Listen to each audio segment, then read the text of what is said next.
असीम शुभकामनाएं शिल्पायन के समस्त विद्यार्थियों को। सब लोग जोर से कहें, वंदे मातरम, वंदे मातरम, वंदे मातरम। तो आज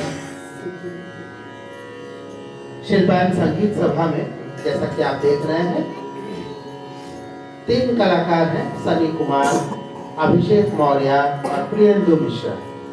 लगता है उल्टे ही क्रम से चलेगा, प्रियंदु से शुरू होकर के सनी पर समाप्त होगा।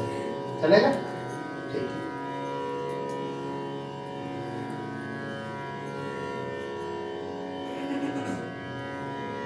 स्वतंत्रता दिवस है। बहुत सारे लोगों को आज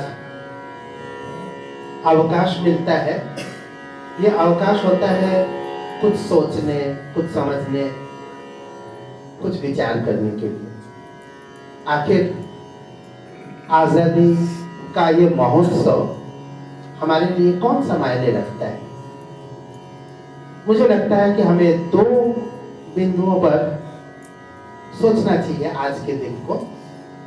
एक तो इसलिए कि इस आजादी को प्राप्त करने के लिए असंख्य लाखों की संख्या में लोगों ने अपने प्राण न्योछावर किए, प्राणों की आहुति दी, और ये कहा जाए कि सर्वस्व न्योछावर कर दिया, जिससे कि आज हम आजादी की सांस ले सकें।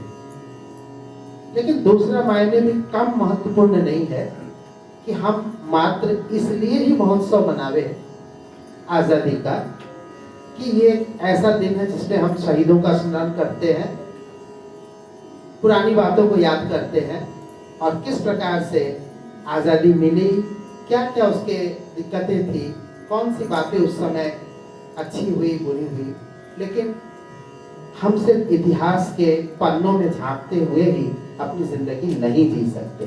जो दूसरा मायने है वो बहुत ही महत्वपूर्ण है कि हम आगे अब इस आज़ादी को लेकर क्या करना चाहते हैं, या हमें अभी किन्हीं चीज़ों की आज़ादी प्राप्त करना शेष तो नहीं रह गया है। हाँ, बात सही, अभी बहुत सी चीज़ों से हम आज़ाद नहीं हुए हैं।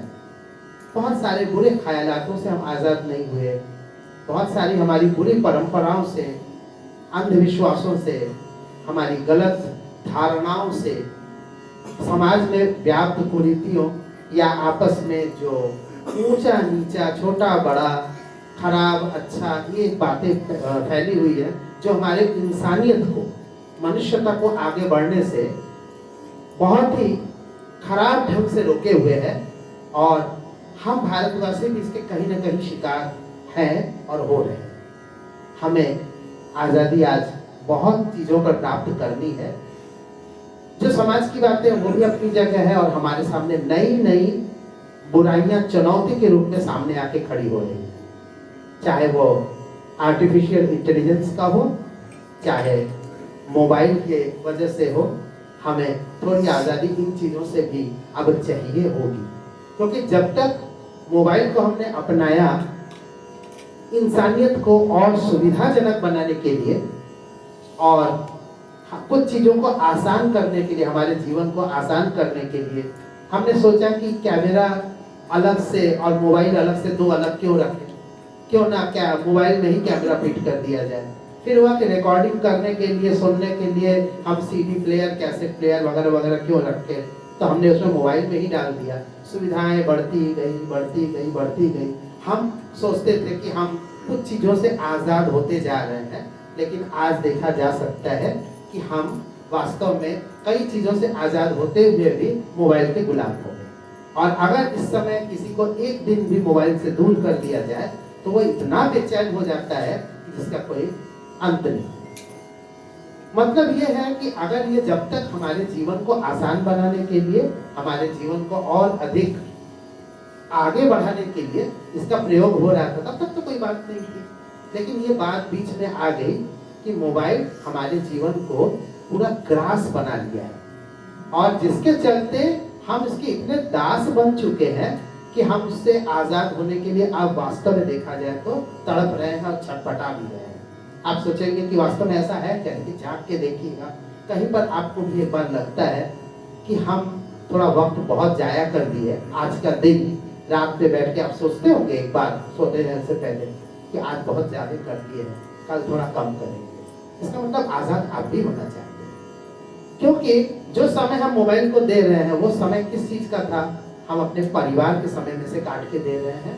हम अपने जीने के ढंग, हो सकता है कि हम उतना समय मुझे मिलता तो हम कुछ एक्सरसाइज कर लेते, शरीर का ध्यान दे देते, कुछ परिवार पर ध्यान दे देते, और कुछ नहीं तो संगीत का रियाज कर दिए होते।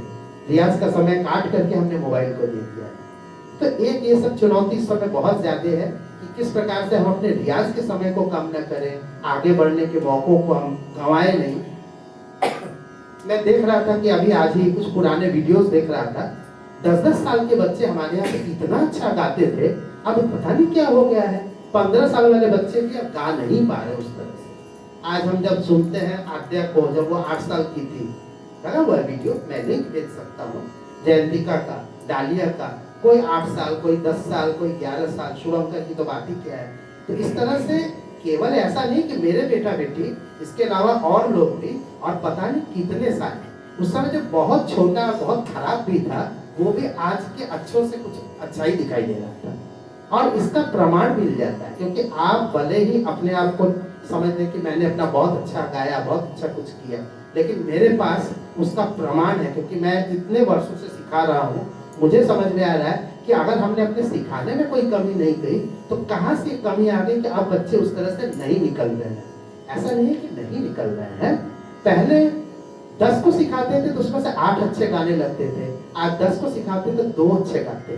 क्या पता आने वाला समय ऐसा है कि 10 के 10 खराब गाने लगे, और उनको सिखाते सिखाते हम ही गाना भूल गए।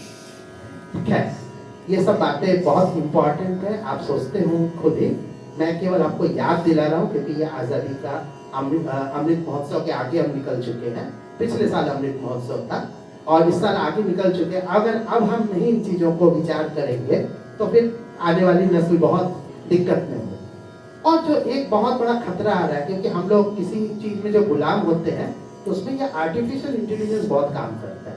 क्योंकि हम आधा भी शब्द का टाइप कर देते हैं तो नीचे शब्द का सजेशन आ जाता है, लेकिन जब हम उसको बाद में लिखना चाहते हैं अलग से तो उसका स्पेलिंग मुझे याद ही नहीं आता है, क्योंकि हमने अपने को गुलाम बना लिया है।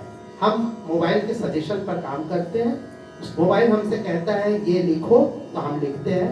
इवन ईमेल आता है तो उसके नीचे जवाब लिखा हुआ आता है आजकल, वो लिखता है no I don't want this to do this, इस तरह से कुछ सजेशन 3-4 आते हैं, आप ठोक देते हैं, काम हो जाता है। कितना आसान है, लेकिन कितना मुश्किल होने जा रहा है आने वाला दिन, जब आपको उसके बिना आपको कुछ पता ही नहीं चलेगा कि जवाब क्या लिखना है।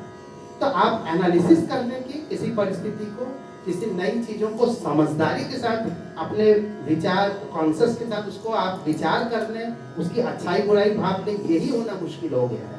और साथ में बहुत सारी बातें इतनी हो गई है कि कल सुबह उठ के मुझे नाश्ता क्या करना है, हो सकता है कल आर्टिफिशियल इंटेलिजेंस आपको बताए, और आप उसके बिना आपको पता ही नहीं चलेगा कि आपको नाश्ता क्या करना है, आज दिन में मुझे क्या काम करना है, मुझे कहाँ जाना है, जब तक कि कोई आपको बताए नहीं।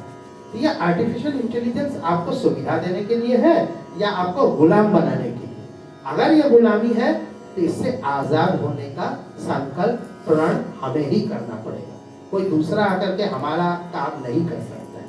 हम 5 मिनट भी बिना मोबाइल देखे नहीं रह सकते, कुछ बातें हमको अच्छी लगते हुए भी हम नहीं कर पाते हैं, हमें लगता है कि नहीं इतने समय में मैं वो कर दिया होता। और अभी तो बहुत सारी चीजें सामने आ रही हैं, उनको सबको मैं समेटूंगा तो घंटों लग जाएंगे। फिलहाल प्रियंदु मिश्रा परेशान हो रहा है, प्रियंदु मिश्रा आज राग मालखौस प्रस्तुत करने वाला। साथ में तबले पर श्री विशाल देव मिश्रा और हारमोनियम पर श्री हर्षित उपाध्याय, राग मालखौस।